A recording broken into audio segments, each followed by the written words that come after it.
hate to stir it up, but Afrojack has been talking shit about you. Anything you want to say? Who? Afrojack? Who? That's what I thought. Don't what's up me, you sucker. Don't what's up me, you sucker. I should blap ya. Besides being mentor and mentee, Eminem and 50 Cent are straight-up brothers in the game. They've had each other's backs through award shows, industry drama, and some of the wildest feuds hip-hop has ever seen. When it comes to beef, these two don't just play defense, they strike first and leave no mercy. Both 50 and M have built reputations as some of the most savage rappers alive. They've gone head-to-head with anyone bold enough to test them, whether it's rap legends like Ja Rule or even old friends turned rivals like The Game. Stirring up controversy seems to come naturally to them, and honestly, they seem to love it. Now let's talk about one of their latest battles. Back in August 2023, Eminem and Eminem dropped a blazing track called Realist, and man, it had the internet on fire. While it was Eminem's big moment, Eminem stole the spotlight with a brutal lyrical beatdown aimed straight at The Game. He wasn't just flexing bars, he was staking his claim as the greatest and daring anyone to challenge his throne. Eminem rapped, "All the envious rappers I torch if I'm on a joint with them, and that is the only retort is I'm not played in the clubs. Motherfucker put a cork in it. Only reason they still play your shit in the clubs is because you still performing." That jab was pure venom. Eminem clapped back hard at The Game's claim that his songs don't get club play, a diss originally fired in The Game's 10-minute track, Black Slim Shady. But here's the thing, their feud didn't start overnight. It all traces back to 50 Cent and G-Unit. When Dr. Dre discovered The Game's raw talent, he decided to sign him and slot him right into G-Unit, the crew led by 50 Cent himself. It was meant to be a power move, boosting The Game's career and giving him the perfect launchpad for his debut album. Still, not everyone cheered that decision. Some said Dre was being strategic, setting The Game up for success. Others thought it was a move to cash in on 50's name and fame. Either way, that collaboration would eventually explode into one of the most talked about beefs in rap history. No matter how people saw it at first, The Game's link with G-Unit threw him straight into the circle of two hip-hop powerhouses, 50 Cent and Eminem. When his debut album, The Documentary, hit the shelves, the world instantly knew this man wasn't just hype. He had real bars and a story to tell. The project exploded with success, earning critical praise and climbing charts like wildfire. Tracks like How We Do and Hate It or Love It became certified anthems, proving The Game could hold his own next to 50 Cent. His lyrics had grit, his flow was sharp, and his storytelling painted raw pictures of Compton life. But as the documentary kept dominating, the bond between 50 and Game started to fracture behind the scenes, and tension was brewing fast. During the filming of Hate It or Love It, rumors began to swirl that 50 refused to sit next to The Game in the car scene, sparking whispers that things were getting ugly between the two. No one knew exactly why, but fans could feel the energy shift. What started as brotherhood began turning into competition, and it didn't take long before egos clashed. Even with the drama, the Hate It or Love It video dropped and was met with massive praise. But then came the real turning point, a radio interview that shook the industry. 50 Cent went live and boldly announced that The Game was officially out of G-Unit. That moment flipped everything upside down. When The Game showed up at the station afterward, chaos broke loose. An argument turned into a full-on scuffle, and gunfire reportedly erupted outside the building.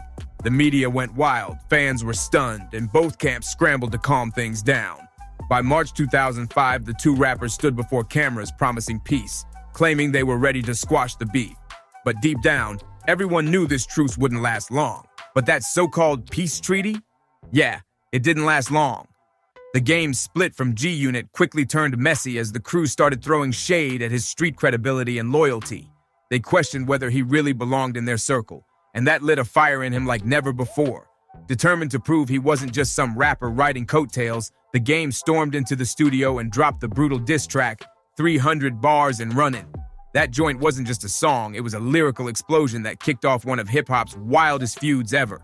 From that point, it was battle.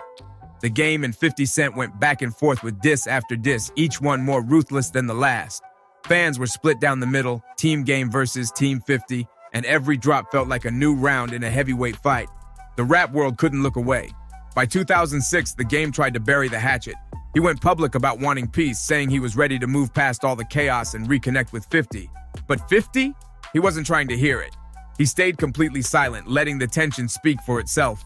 The beef only grew hotter, with over 100 diss tracks flying back and forth. Yeah, 100. It was lyrical warfare on steroids. Then in 2010, The Game hit Twitter and straight up tagged 50, asking him to squash the feud once and for all. But once again, no response. It was like 50 had locked that door and thrown away the key. Still, The Game didn't stop trying. He kept calling for peace, but 50 kept poking the flames, dropping tracks that reignited the rivalry all over again. 2 years later, in 2012, The Game even launched a full petition for a G-Unit reunion, hoping to bring the crew back together and rewrite their legacy. But 50 and the squad made it crystal clear. They weren't interested. They'd moved on.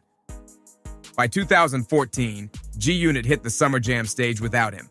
A bold move that told everyone The Game was out for good.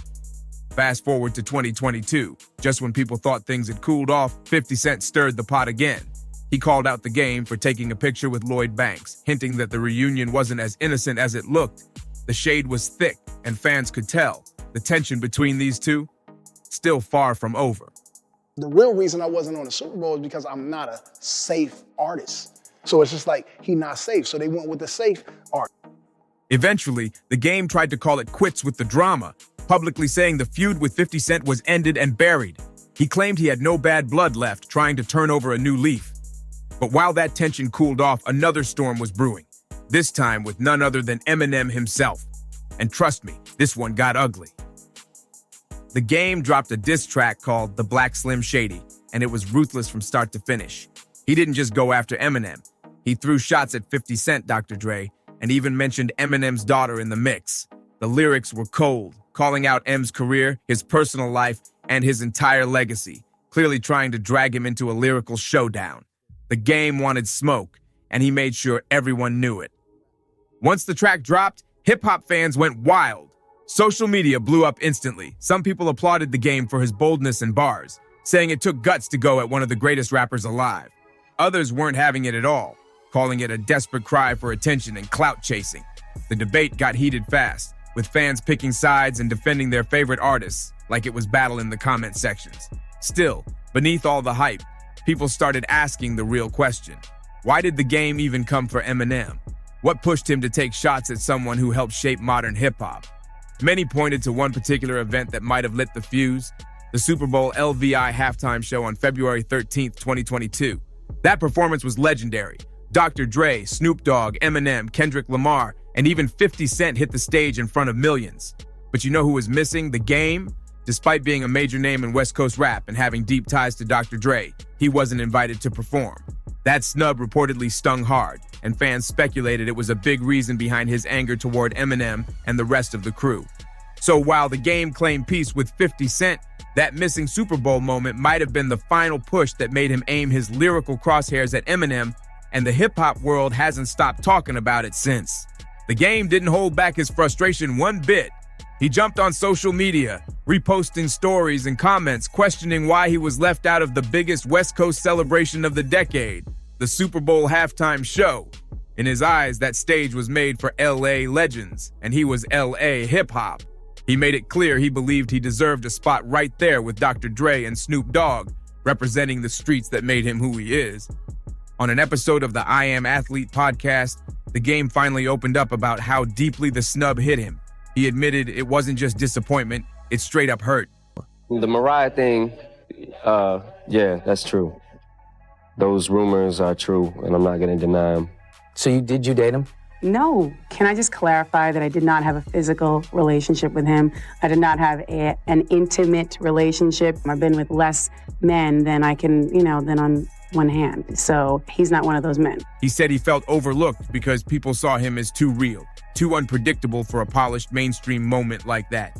According to him, the industry would rather book safe artists who wouldn't stir the pot during a live broadcast. That's when he made it clear. His authenticity wasn't a flaw, it was what made him legendary. Then came March 2022, and things really started heating up. The Game appeared on Drink Champs with NORE and DJ EFN and went completely unfiltered. He claimed that Kanye West had done more for his career lately than Dr. Dre ever did.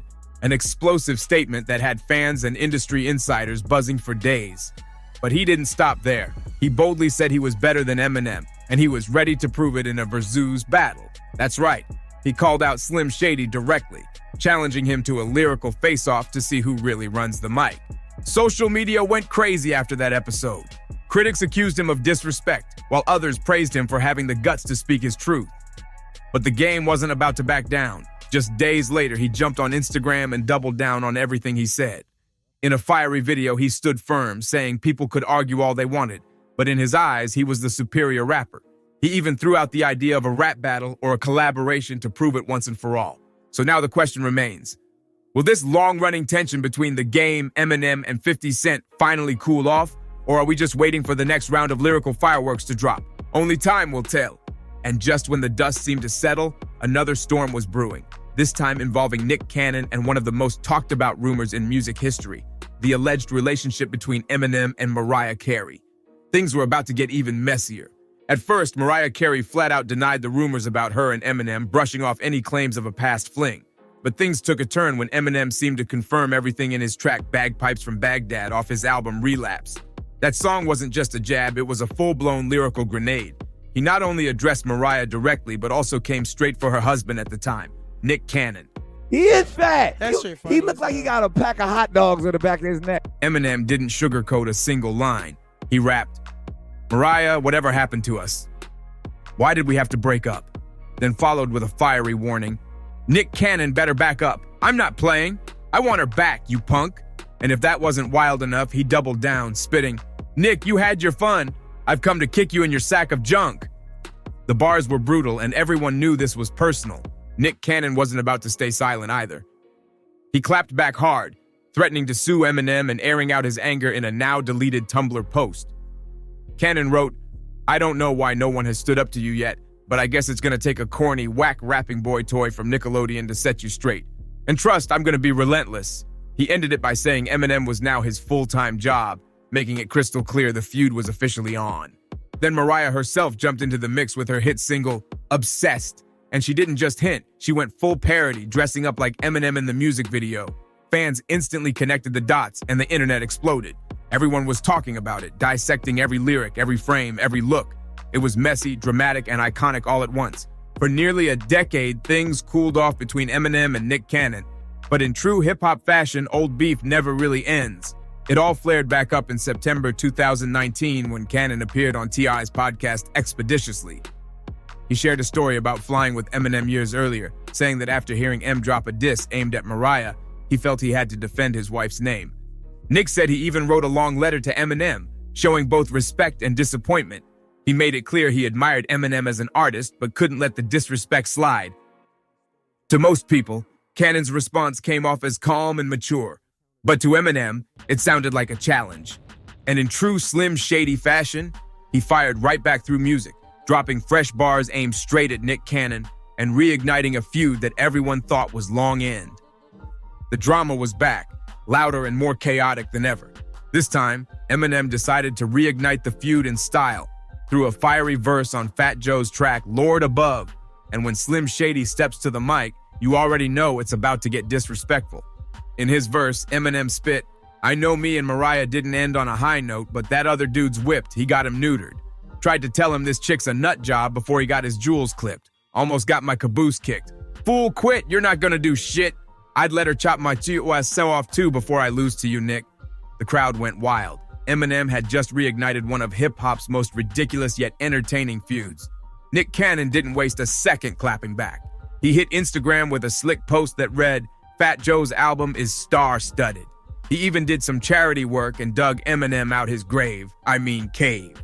The jab was sharp and the shade was heavy. Then Cannon took things up a notch, inviting Eminem to settle it face-to-face on his MTV show, Wild 'N Out. The challenge was loud and public. He wanted the smoke. But Nick wasn't done yet. He dropped his own diss track called The Invitation, and it was full of venom. He rapped, "Call Kim, somebody get Haley, and that other kid you raising that ain't even your baby. My baby mama ended you off a decade ago. You're still crying about it. Now who really the bars hit like punches, and fans were stunned that he went that far. Reactions came flying in from all corners of the internet. Some praised Nick for standing up for his wife and refusing to be bullied by Eminem's brutal lyrics. They said it took guts to challenge one of rap's most feared lyricists. Others, though, thought Nick was reaching, dragging up old drama that should have been left in the past. They argued he was doing too much, trying to keep his name trending off a decade-old beef. Of course, the media couldn't get enough. Every entertainment outlet and gossip blog jumped on the story. hyping every single line and turning their feud into a full-blown spectacle. Headlines were screaming, timelines were buzzing, and fans were dissecting every lyric like detectives. It was chaos, but the kind that hip-hop thrives on. Many fans begged for peace, hoping both sides would just drop the mics and get back to making music. But that was wishful thinking, because this beef had already taken on a life of its own. Eminem and Nick kept trading jabs, not just through tracks but across social media too. Nick even took it further, sampling controversial bits from Eminem's older songs, trying to stain his image and flip the narrative. At this point, the feud between Eminem, 50 Cent, and Nick Cannon wasn't just a rap battle anymore.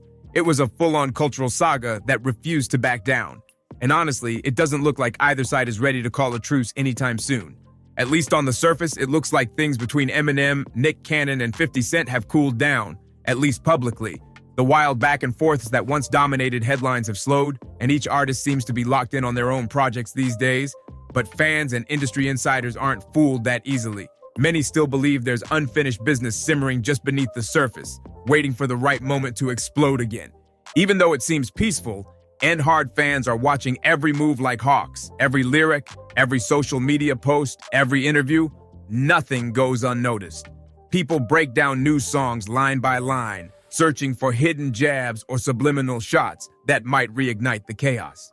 Even the smallest comment can set off rumors that the feud is still alive and well. Behind the scenes, the speculation runs even deeper. Some folks think the feud has always been personal, rooted in pride. Others believe it's partly strategic, with all three rappers using their rivalry as a way to keep their names buzzing and their legacies alive. Whether it's about emotion or promotion, one thing's for sure: this saga isn't fully over yet.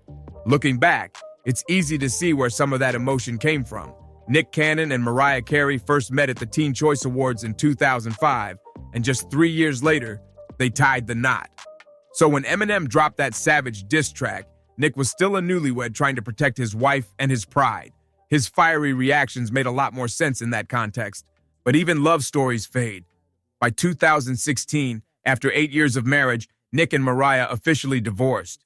Still, they kept things respectful for the sake of their twins, Moroccan and Monroe. And even after the split, Nick never stopped defending her. He's made it clear time and time again that no matter what, he's gonna stand up for Mariah's name. As for 50 Cent, he couldn't resist jumping into the madness either. Nick took a playful jab at him during one of his podcast episodes, cracking jokes about 50's weight and saying he looked like he had a pack of hot dogs in the back of his neck. The internet went crazy over that one. 50, being the king of clapbacks, didn't take the insult lightly either, which just proves that even when the beefs cool off, the fire between these legends never fully ends. Nick Cannon kept his jokes rolling, saying 50 Cent looked like he got a pack of hot dogs in the back of his neck. The internet had a field day with that one. At first, 50 seemed unbothered, cool, calm, and brushing it off like nothing. But come on, this is 50 Cent we're talking about. He never lets a shot slide. Soon after, he fired back on Instagram with a slick post that looked motivational on the surface, but packed a punch underneath. He shared a message about relying on God and how success isn't about luck, but in his caption, he made it clear he was sending a warning to Nick. 50 wrote, "If your marketing campaign is say something about 50, you're not gonna make it. Have a nice day, short, sharp, and classic 50. The shade was smooth, but the message was loud and clear. He wasn't the one to play with. This wasn't their first run-in either. Back in 2020, during an interview on The Breakfast Club, 50 talked about Nick's long-running feud with Eminem. He said that M thrives on lyrical battles and actually gets more dangerous when he's challenged. That conversation also touched on Nick's track, Used to Look Up to You, which many thought was aimed at Eminem, but 50 revealed it was actually about him. And he didn't hold back when asked what he thought of Nick as a rapper. 50 straight up called him legendary corny from the beginning. Even the host couldn't help laughing, saying they didn't get why Nick was still so passionate about trading bars with 50. One of them even said bluntly, "You suck, bro," summing up the mood of the room. It was ruthless, but typical of how 50 handles anyone trying to test him. And he didn't stop there. In a more recent interview with Forbes' Brian J. Roberts, 50 threw another jab, this time about Nick's personal life. While talking about how he regretted buying a massive house for himself, he joked that maybe Nick Cannon, with his 12 kids, could have used all that space instead. It was vintage 50 humor, cold, funny, and perfectly timed. Today, the feud between Eminem and Nick Cannon remains one of the most debated sagas in hip-hop. Some think it's done, Others swear it's just waiting for one more spark to blow up again. That'll keep simmering in the background, ready to explode with just one bar or one Instagram post. Only time will tell. But before all that, long before Eminem or Nick Cannon ever crossed paths with 50 Cent, there was another beef, one that helped define 50's career. Back in 1999, when Ja Rule was robbed at gunpoint while shooting a music video, and that single event would ignite one of the most brutal rap rivalries of all time. It all kicked off when one of 50 Cent's affiliates allegedly snatched Ja Rule's chain during a video shoot gone wrong. According to 50, Ja later ran into both of them at a club and gave him the cold shoulder, acting like he was too big to acknowledge him. But Ja Rule tells it differently. He admitted the robbery happened, sure, but swears he never saw 50 and that his real issue came from 50 feeling disrespected by Murder Inc. and Ja's label during a shoot for Murder for Life. That tension quickly turned into open warfare. 50 fired the first official shot with his brutal diss track Life's on the Line, aimed squarely at Ja Rule and the whole Murder Inc. crew. The track was meant to appear on his debut album, Power of the Dollar, but that project got shelved before it could even drop. Meanwhile, Ja Rule's own debut, Veni Vedi Veci, went multi-platinum, dominating the charts and making Ja one of the hottest names in rap at the time. The success only made the rivalry worse. By 2000, things were boiling over. The two rappers were accidentally booked at the same club in Atlanta, and what was supposed to be a regular performance night turned into chaos. Words were exchanged, tempers flared, and before long it got physical. What started as a clash of egos was turning into a street-level battle between two camps who refused to back down.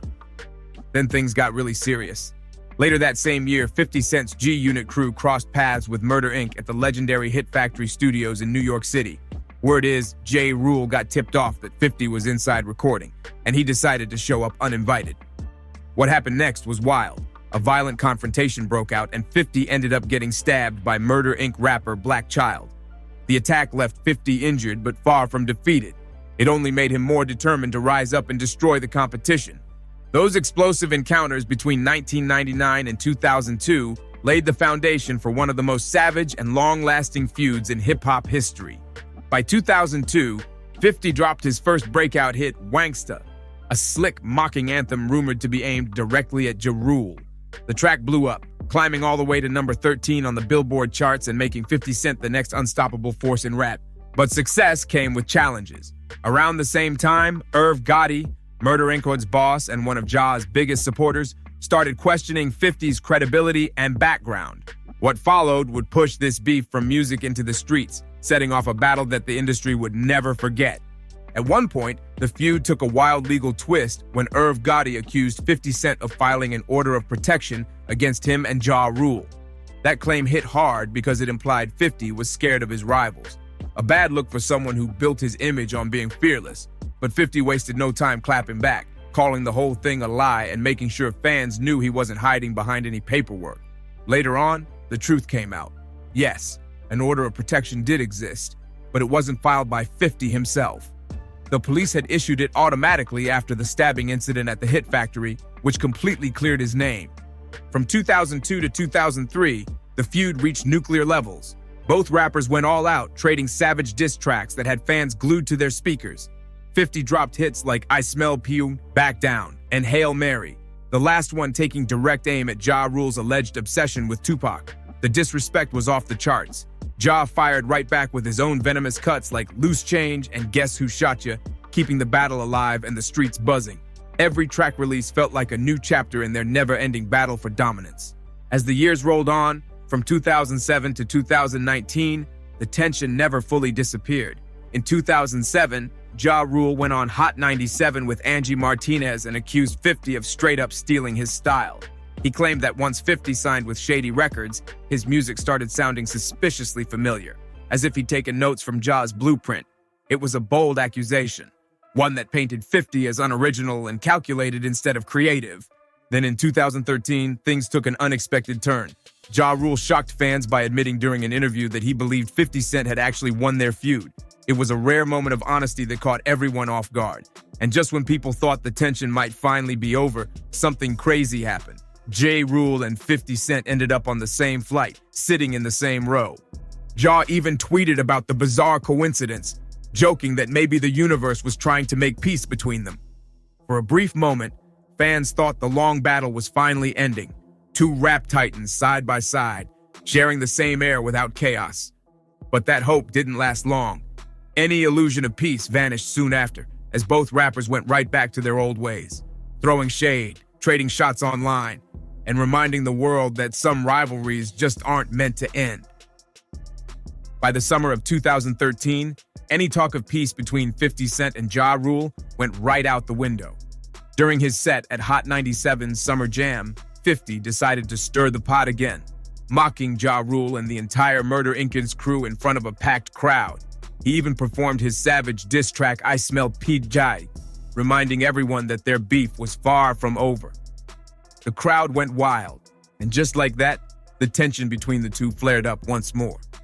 Then in 2014, things got even messier.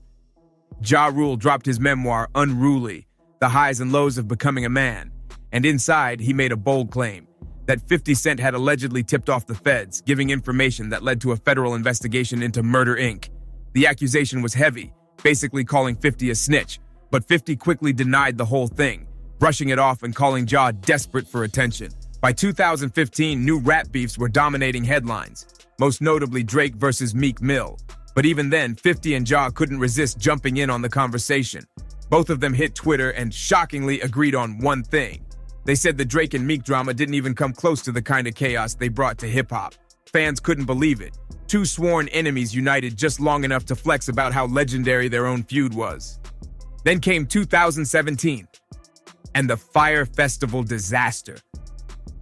The luxury music festival Ja Rule helped promote turned into one of the biggest scams in entertainment history, leaving fans stranded on an island with no food, no music, and no clue what was happening. And of course, 50 couldn't resist.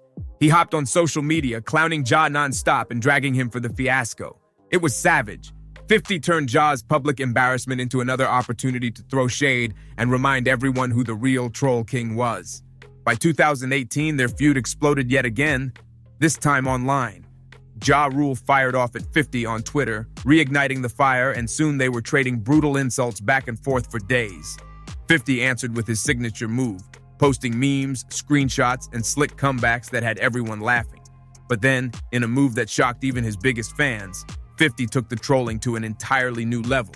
He claimed he bought 200 front-row tickets to one of Ja Rule's Las Vegas shows, just so the seats would be completely empty. That's right, 50 paid money just to make sure no one could sit in the front rows. The petty level was off the charts, and social media lost its mind. It was another legendary chapter in a feud that refused to fade, and it proved that when it comes to getting even, 50 Cent always finds a way to make it unforgettable. 50 Cent took his trolling to the next level. He didn't just buy out Ja Rule's concert seats, he photoshopped a picture of himself sitting front and center in the supposedly empty rows. It was petty, hilarious, and pure 50 energy. Fans couldn't believe how far he went just to prove a point. By 2019, the feud had evolved once again. Ja Rule decided to take fresh aim at 50, this time attacking his friendship with Tekashi 6ix9ine. At that point, Tekashi was facing serious legal trouble and being accused of snitching, and Ja didn't hold back. He compared 50 and Tekashi, calling them both rats and clowning them on social media. The insult hit deep, especially given 50's street reputation.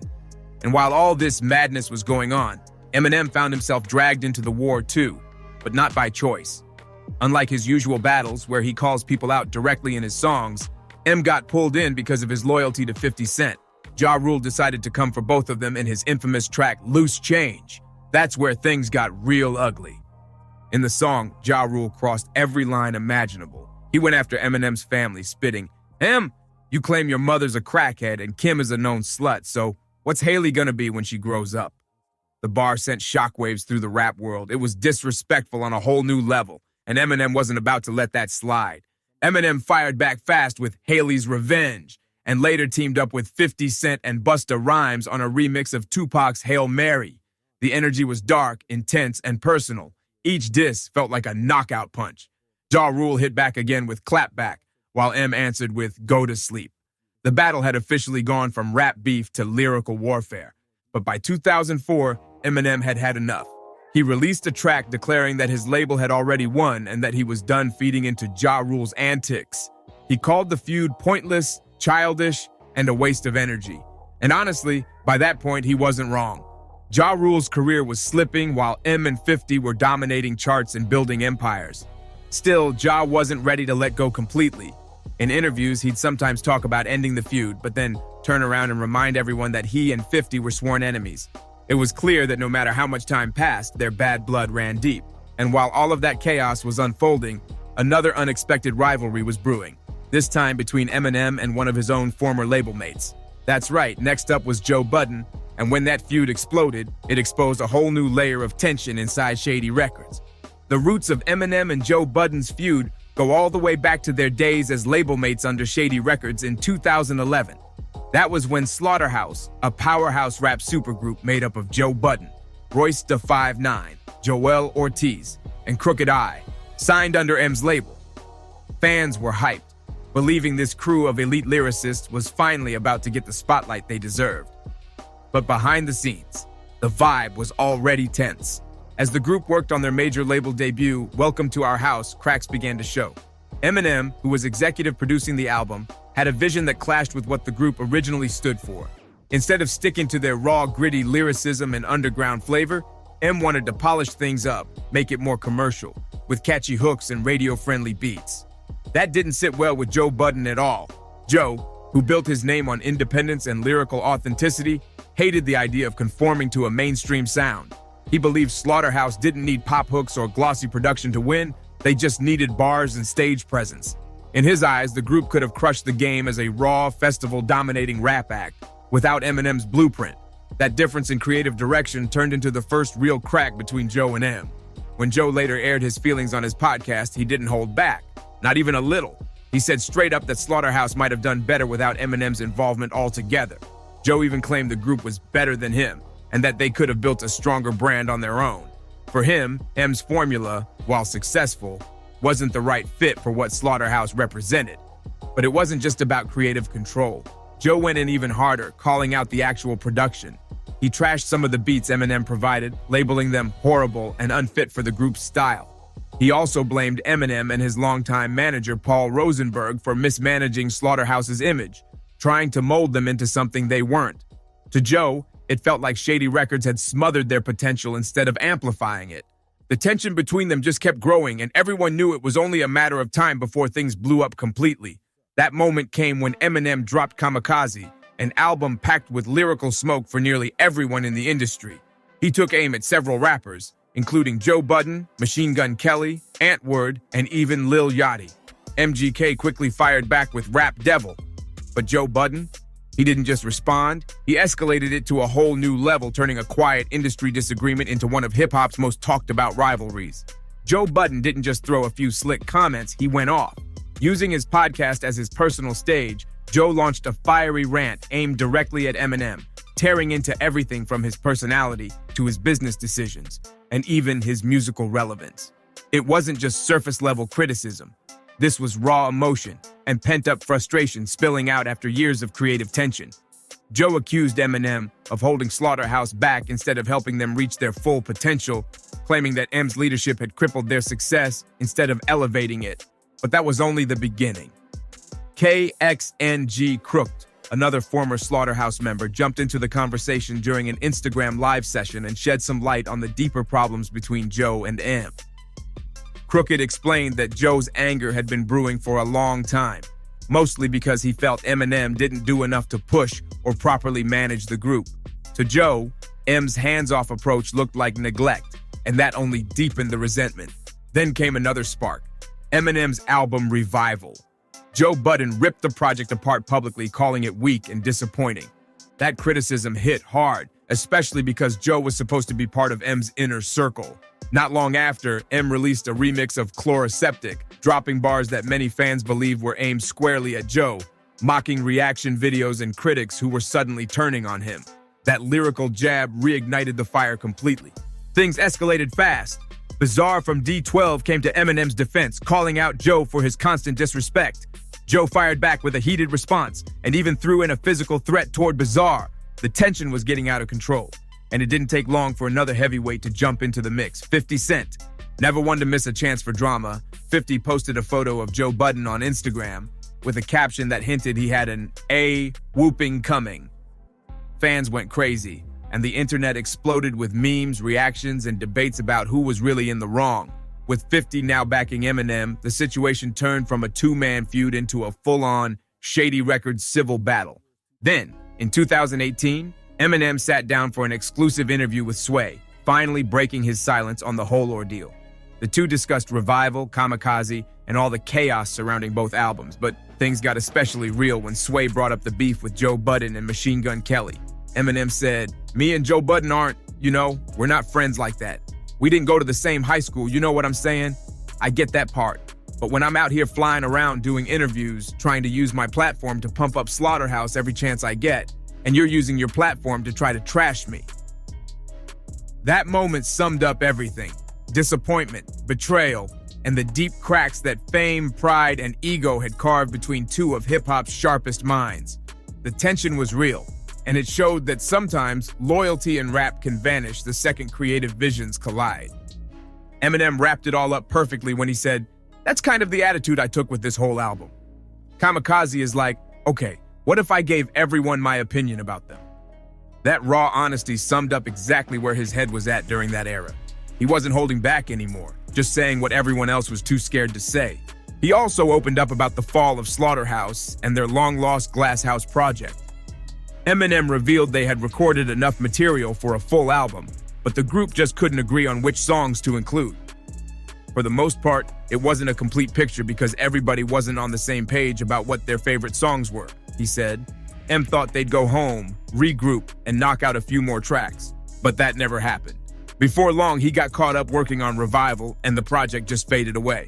Eminem admitted he understood why fans were disappointed with Welcome to Our House back in 2012. It was too polished, too safe, and too far from what made Slaughterhouse raw and special in the first place.